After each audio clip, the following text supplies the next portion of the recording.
मैं Sushila Sharma, assistant professor economics, Indira Gandhi government PG college, Vaishali Nagar, Bhilai. आज मैं आपको MA second semester macroeconomics, BA second year paper first से व्यापार चक्र ट्रेड साइकिल के बारे में बताने जा रही हूँ।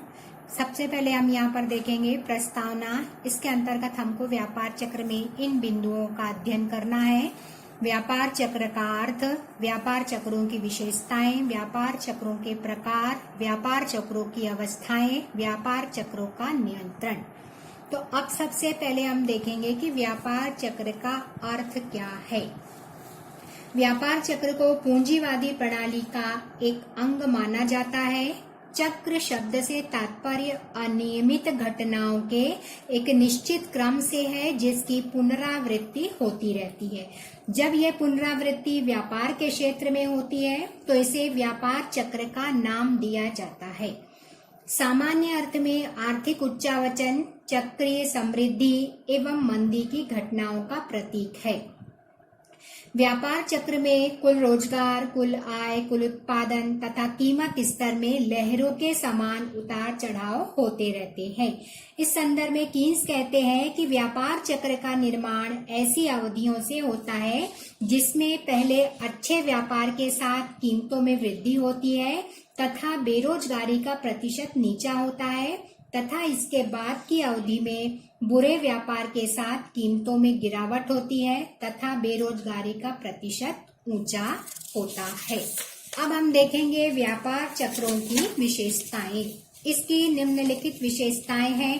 पहली है नियमितता। व्यापार चक्र की अवधि प्रायः 7 से 10 वर्ष तक लगातार चलती है, इसलिए इसमें नियमितता होती है। दूसरी विशेषता है सभी व्यवसायों पर प्रभाव। व्यापार चक्र का प्रभाव प्रायः सभी उद्योगों पर एक साथ पड़ता है। जब तेजी का दौर प्रारंभ होता है तो सभी व्यवसाय में तेजी की लहर और जब मंदी आने पर सभी उद्योग मंदी की चपेट में आ जाते हैं। इसका कारण है कि बहुत से व्यवसाय एक दूसरे से जुड़े रहते हैं। तीसरी विशेषता है अंतर्राष्ट्रीय प्रभाव। व्यापार चक्रों का प्रभाव एक देश से प्रारंभ होकर अन्य देशों में फैल जाता है। विदेशी व्यापार तथा विनिमय के माध्यम से प्रायः सभी महत्वपूर्ण देशों की आवश्यकताएं एक दूसरे से इतनी जुड़ गई है कि मंदी और तेजी का प्रभाव पड़ना स्वाभाविक है। चौथी है विभिन्न क्षेत्रों पर प्रभाव में असमानता।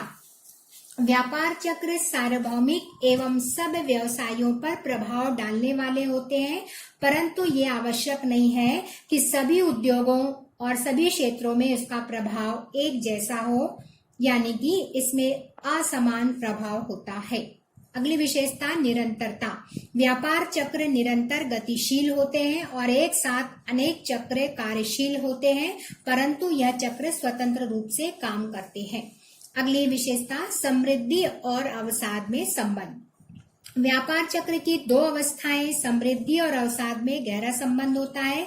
समृद्धि की अवधि यदि लंबी होती है तो अवसाद की अवधि उतनी ही गहन होती है, किंतु अवसाद के बाद आने वाली समृद्धि में इस प्रकार का संबंध नहीं होता। अगली विशेषता है समृद्धि और अवसाद की सीमा। समृद्धि काल में व्यापारिक गतिविधियां 10 से 25% ऊंची होती है और अवसाद की अवधि में 5 से 25% नीची होती है। अब हम देखेंगे व्यापार चक्रों के प्रकार या वर्गीकरण। पहला है अल्पावधि के किचिन वक्र। इन्हें लघु चक्र कहते हैं और इनकी अवधि लगभग 10 माह की होती है। दूसरा वर्गीकरण दीर्घ अवधि के जगलर चक्र।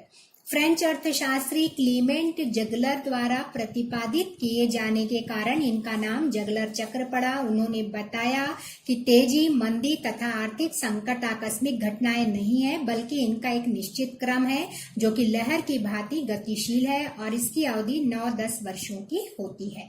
तीसरा अति दीर्घ वक्र। ये लगभग 50 वर्ष की अवधि के दीर्घकालीन व्यापार चक्र होते हैं। ये व्यापार चक्र नियमित कारणों से नियमित रूप में उत्पन्न होते हैं। अगला निर्माण चक्र। इन चक्रों का संबंध निर्माण कार्यों से होने के कारण इन्हें निर्माण चक्र कहा जाता है और इनकी अवधि लगभग 18 वर्ष की होती है। अगला कुजनेट्स चक्र। अमेरिकन अर्थशास्त्री साइमन कुजनेट्स ने इन चक्रों को प्रतिपादित किया, इसलिए इन्हें कुजनेट्स वक्र कहते हैं और इनकी अवधि 16 से 22 वर्ष की होती है। अब हम देखेंगे व्यापार चक्रों की अवस्थाएं। व्यापार चक्रों की अवस्थाएं, सबसे पहली अवस्था होती है पुनरुत्थान, दूसरी समृद्धि, तीसरी प्रतिसार, तीसरी सुस्ती और चौथी है अवसाद या मंदी। इन अवस्थाओं का अध्ययन हम इस रेखा चित्र के माध्यम से करेंगे। व्यापार चक्र मंदी से प्रारंभ होकर के पुनरुत्थान और समृद्धि की स्थिति में पहुंच जाता है और इसके बाद ये उच्च बिंदु पर पहुंचते हुए ये प्रतिसार की स्थिति में और अंतिम दशा में अवसाद या मंदी की स्थिति जो है उत्पन्न हो जाती है। तो व्यापार चक्र की विभिन्न अवस्थाओं का अध्ययन हम यहाँ पर करने जा रहे हैं। हम विस्तार से देखेंगे कि ये व्यापार चक्र की अवस्थाएं क्या है। पहली है पुनरुत्थान, रिकवरी।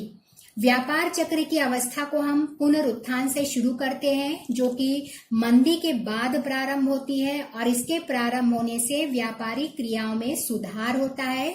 संपूर्ण अर्थव्यवस्था में रोजगार के स्तर, आय, उत्पादन में वृद्धि होती है।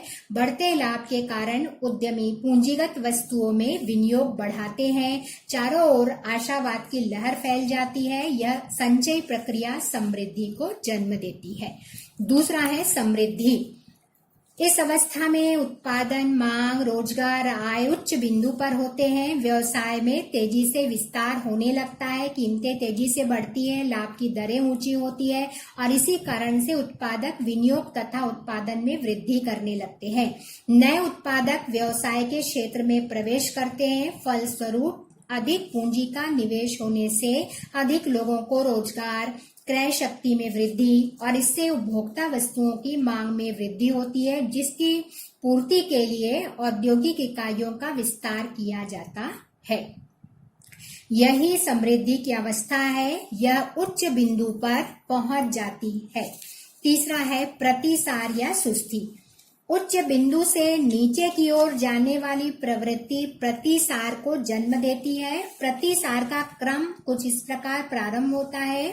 उत्पादन निरंतर बढ़ने तथा मूल्यों में वृद्धि होने से उत्पादकों की लागतें तथा बाजार मूल्यों में अंतर कम होने लगता है एवं उत्पादन की लागतें बढ़ जाती है। शुद्ध लाभ कम हो जाता है, पूंजी का विनियोग घटने लगता है और सुस्ती का प्रभाव संचयी होता है। इसकी तुलना जंगल की आग से की जा सकती है।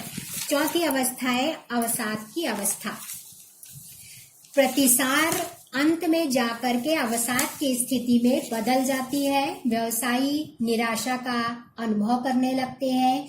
व्यवसायियों की असफलता से बाजार में डर की स्थिति उत्पन्न हो जाती है और इस तरह से व्यवसायी कम कीमत पर वस्तुएं बेचने लगते हैं। आधारभूत पूंजी उद्योगों में बेरोजगारी फैल जाती है, जो कि धीरे धीरे संपूर्ण अर्थव्यवस्था को जकड़ लेती है। बेरोजगारी से आय, व्यय, कीमतें, लाभ की दरें गिरने लगती है। मंदी संचयी आवृत्ति में फैलने लगती है। इस प्रकार व्यापार चक्र पूर्ण गति प्राप्त कर मंदी की दशा में आ जाता है और इस प्रकार व्यापार का एक चक्र पूरा हो जाता है, यानी चारों दशाएं यहाँ पर विद्यमान हो जाती है। अब हम देखेंगे व्यापार चक्र पर नियंत्रण। व्यापार चक्र आधुनिक आर्थिक जगत का भीषणतम अभिशाप है। विश्वव्यापी मंदी और तेजी इसकी विकराल विभीषिका के उदाहरण है।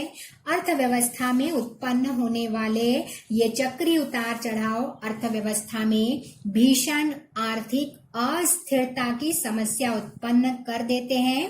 अतः व्यापार चक्रों को नियंत्रित करने या अर्थव्यवस्था में स्थिरता स्थापित करने में ये उपाय व्यापार चक्र को नियंत्रित करने में सहायक होते हैं। तो सबसे पहले है मौद्रिक नीति, मॉनेटरी पॉलिसी।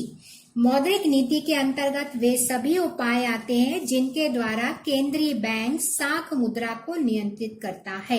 अभी भारतीय रिजर्व बैंक के गवर्नर ने मौजूदा हालात में किस तरह से CRR और रेपो रेट को घटाया है, यही अर्थव्यवस्था में मंदी के दलदल से निकालने के लिए सस्ती मुद्रा नीति अर्थात नीची ब्याज दरों पर साख विस्तार की नीति अपनाई जाती है।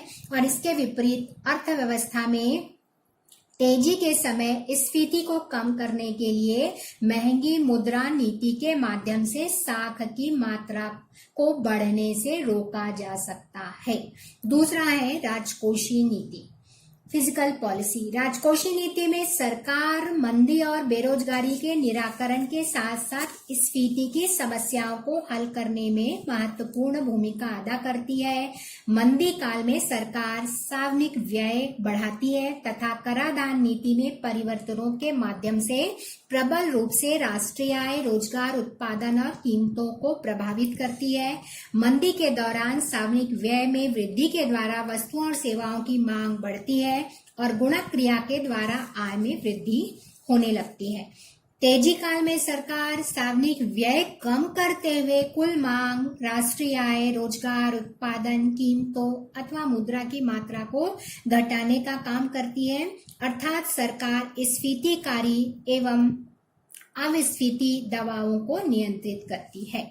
तीसरा है मूल्य नियंत्रण नीति। इस नीति में कृषि पदार्थों की कीमत जब एक सीमा से नीचे गिरने लगती है और किसानों को होने वाली हानि को रोकने के लिए सरकार उचित मूल्य नीति, कीमत समर्थन नीति, कीमत नियंत्रण आदि उपायों को अपनाती है तथा तेजी काल में सरकार कीमत नियंत्रण नीति अपना करके राशनिंग की व्यवस्था करके उपभोक्ताओं के हितों की रक्षा करती है। चौथा है रोजगार नीति।